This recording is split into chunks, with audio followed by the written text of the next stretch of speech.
पकोडे तर प्रत्येकाच्याच घरी वेगवेगळे बनवले जातात. आजच्या पकोड्यांमध्ये काय स्पेशल आहे? क्रिस्पी आहेत, क्रंची आहेत, चीजी आहेत आणि टेस्टी आहेत.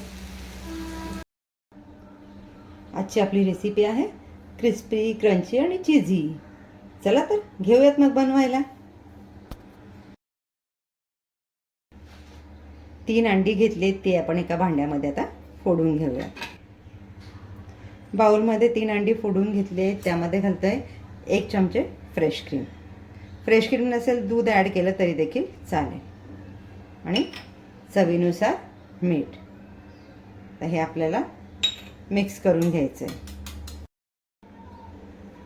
3 अंडी आपण छान मिक्स करून घेतले. यामध्ये मी फ्रेश क्रीम घातलं आहे. फ्रेश क्रीम नसेल तर तुम्ही 2 चमचे दुधाचा वापर करू शकता. तर हे आपण जरा बाजूला ठेवून देऊयात आणि घेऊयात पुढची तयारी करायला. एक बाउल घेतला आहे मी.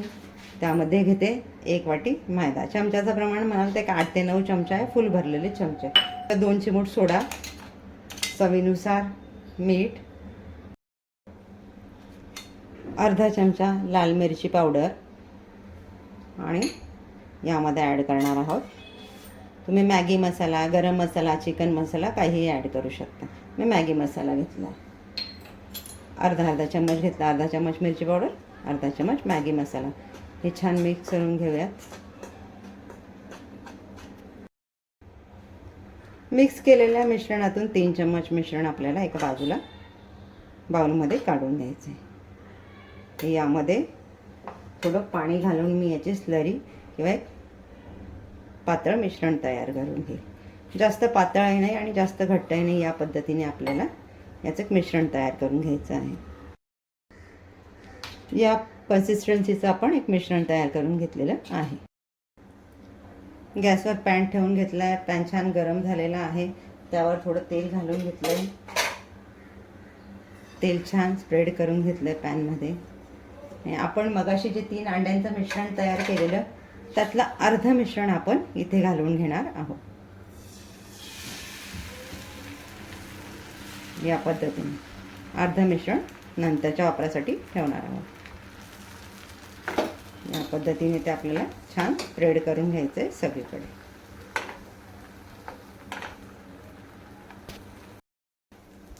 तर या स्टेजला आपण याला पलट करून घेणार आहोत आणि काही सेकंद दुसऱ्या बाजूने याला छान आपण शेकून घेणार आहोत. याला आता एका प्लेटमध्ये मी बाजूला काढून देते. तर याच पद्धतीने आपण दुसरं देखील थोडंसं तेल घालूया पॅनमध्ये. ते छान स्प्रेड करून घेऊया आणि यावर उरलेल्या अंड्याचं बॅटर आपल्याला घालून घ्यायचं आहे.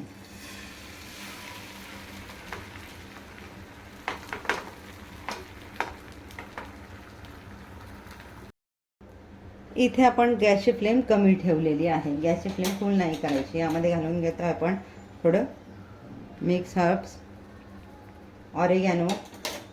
चवीनुसार तुम्ही कमी जास्त घेऊ शकता. चिली फ्लेक्स,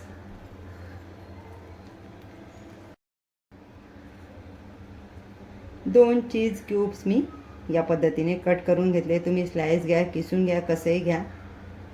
यावर टाकून घेणार आहे सगळीकडे व्यवस्थित. यावरून पुन्हा थोडं ऑरिगॅनो, मिक्स हर्ब्स आणि चिली फ्लेक्स, थोडी कोथिंबीर छान आपल्याला स्प्रेड करून घ्यायची सर्व बाजूने. तर यावर आपण ठेवून घेऊयात आपण अगोदर तयार केलेल्या अंड्यावर. या पद्धतीने आपण यावर छान ठेवून घेऊयात. थोडं त्याच्या कडा प्रेस करून घेऊयात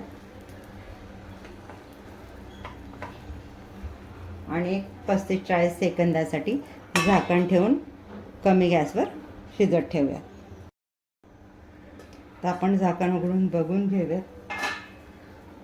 छान फुलून आलेला आहे. या स्टेजला आपल्याला गॅस घालवून द्यायचा आहे आणि एका डिशमध्ये त्याला काढून घ्यायचं आहे या पद्धतीने. आणि दुसरीकडे त्याला काढून घेतलं. या पद्धतीने एका डिशमध्ये मी त्याला काढून घेतलं. तर पिझ्झा कटरने किंवा सुरीने आपल्याला याचे असे पिझ्झाचे करतो ना त्याच पद्धतीने 8 स्लाइस करून घ्यायचे आहेत. या पद्धतीने मी कटिंग करून त्याचे 8 भाग करून घेतलेले आहे. एका बाजूला पॅनमध्ये तेल गरम करायला ठेवलेलं आहे. तर हा एक पार्ट आपण उचलणार, आपण तयार केलेल्या मिश्रणात डीप करणार, इथे डीप करून घेणार आणि आपण घेणार आपल्या मैद्याच्या सुक्या मिश्रणात. त्याला एकदा या पद्धतीने डीप करणार, थोडे या पद्धतीने हलवणार आणि मग त्याला पॅनमध्ये टाकून घेणार. तर याच पद्धतीने मी दुसरं देखील रेडी करून घेते आहे.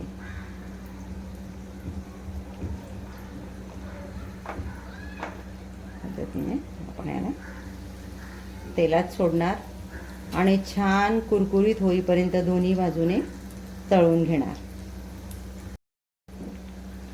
4 स्लाइस रेडी करून यामध्ये मी घालून घेतल्या. ज्या वेळेला मी स्लाइस तेलात घातल्या त्यावेळेला गॅसची फ्लेम फुल ठेवली. एक अर्धा ते पाऊण मिनटं मी गॅसची फ्लेम फुल ठेवली. आता मी गॅसची फ्लेम कमी करून घेणार आहे आणि यांना उलट करून घेणार आहे. दोन्ही बाजूनी छान आपल्याला कुरकुरीत होईपर्यंत हे तळून घ्यायचे आहे.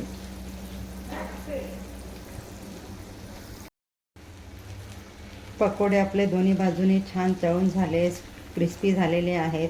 जास्त ब्राऊन नाही करायचे आहेत. या स्टेजला मी आता त्यांना तेल निथळण्यासाठी चाळणीमध्ये काढून घेते. चाळणीमध्ये काढून घेतलं की एक्स्ट्राचं तेल आपलं निथळून जातं. आता पहिली बॅच ज्या पद्धतीने आपण रेडी केली त्याच पद्धतीने मी दुसरी बॅच देखील रेडी करून घेते आहे. तयार झालेले आहेत आपले क्रिस्पी, क्रंची, चीजी आणि टेस्टी पकोडे. रंगही अगदी छान आलेला आहे, स्मेलही छान दरवळ सुटलेला आहे, घमघमाट सुटलेला आहे. आता आपण याला घेऊयात प्लेटिंग करायला. तयार झालेले आहेत आपले KFC स्टाईल क्रिस्पी, क्रंची आणि चीजी पकोडे. एकदा नक्की बनवा. तुम्ही एकदा बनवलं की पुन्हा पुन्हा बनवाल, माझी खात्री आहे. तुमच्या घरी हेच पकोडे होत राहतील. एक आपण तोडून बघूया, किती छान झालेले आहे. आतूनही अगदी खुसखुशीत. बनवा, टेस्ट करा. तुमच्या प्रतिक्रिया मला कमेंट्समध्ये कळवा. आसनाज किचनला लाईक, शेअर, सबस्क्राईब करायला विसरू नका. भेटूयात पुन्हा एक नवीन रेसिपीसह नवीन व्हिडिओमध्ये. थँक्यू.